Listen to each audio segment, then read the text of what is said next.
Let's discuss the economic rights of the woman in Islam.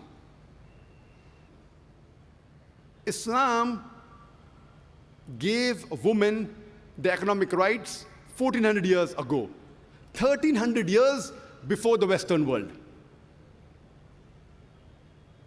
When the Quran was revealed, at the advent of the Prophet Muhammad ﷺ, any adult woman, whether married or unmarried, she was allowed to own or disown the property without the permission of anyone else.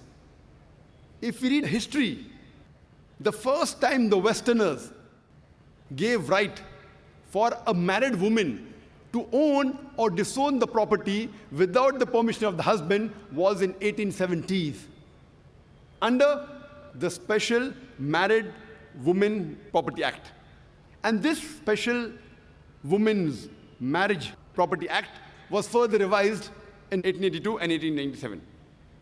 Imagine, Islam gave rights to the woman to own or disown 1300 years before the Western world. In Islam, a woman is financially more secured. Before she is married, it is the duty of her father and her brother. And after she is married, it's the duty of her husband and her son to look after her financial aspects: lodging, boarding, clothing, and all of the financial aspects. She need not work for a living. Financially, a woman is secured. It is the duty of the man in the house to earn the living. The financial burden is put on the shoulders of the men in Islam. But if both the ends don't meet, and the woman wants to work, she can work as long as it is within the purview of the Islamic Sharia. She maintains the hijab, and she follows the Quran and Sahih Hadith, because there's no verse in the Quran which prohibits a woman to work as long as it is not against the Quran and the Sahih Hadith.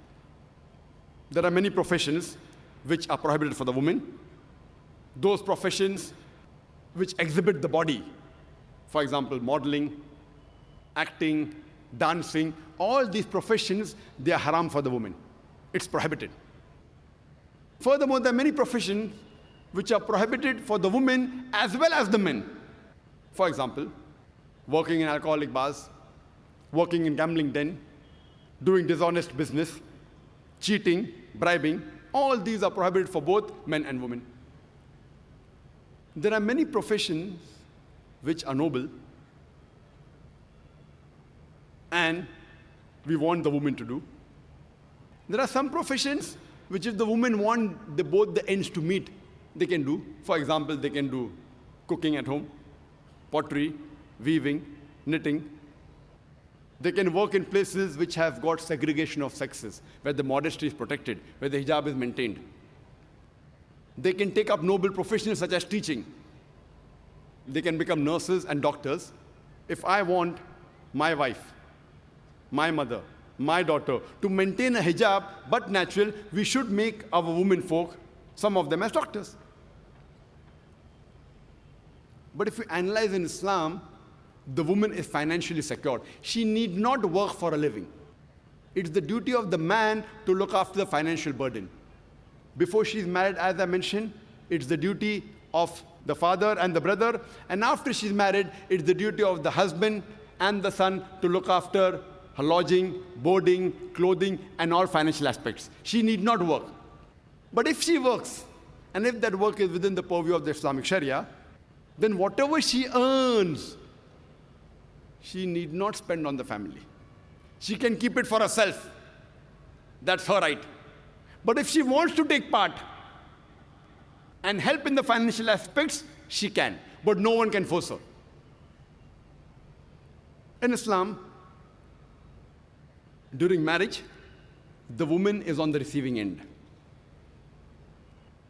The Quran says in Surah Nisa, chapter number 4, verse number 4, وَاتُ النِّسَاءَ صَدُقَاتِهِنَّ نِحْلًا, that give to the woman in marriage a dower as a gift. In Islam, mahr, that is a marital gift, is compulsory for a marriage to solemnize. Without mahr, a marriage cannot solemnize in Islam. In Indian culture, where we live, it is the opposite. It is the woman who gives dowry to the would-be husband. In Islam, it's opposite. It's the man who gives to the would-be wife mahr, a marital gift, a dower. But unfortunately, in the Muslim society, many of us have made it as a joke. You know, in India, we keep mahr as 786 rupees. You can't even buy a pair of shoes with 786 rupees. And for namesake, they keep 2,000 rupees or 19 miskal.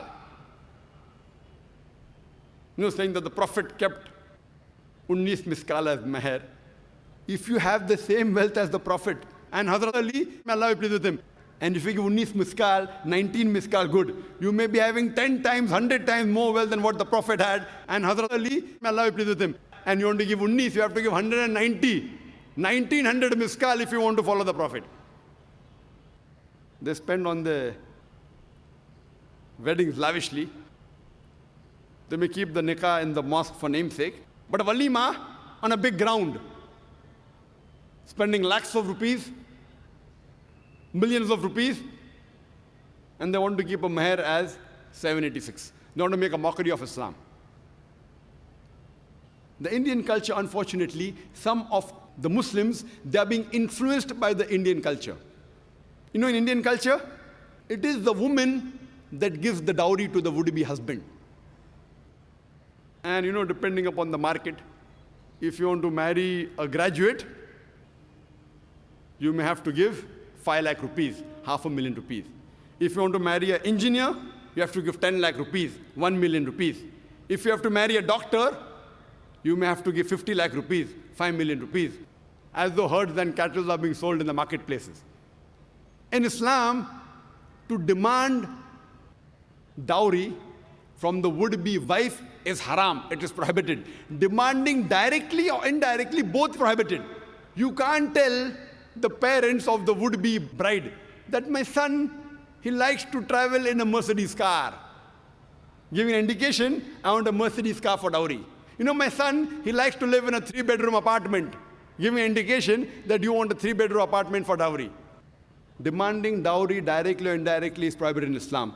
If willingly, if the parents of the girl, the bride, want to give some gift to the daughter, there's no problem, but you cannot force or cannot ask or request directly or indirectly. It is prohibited in Islam.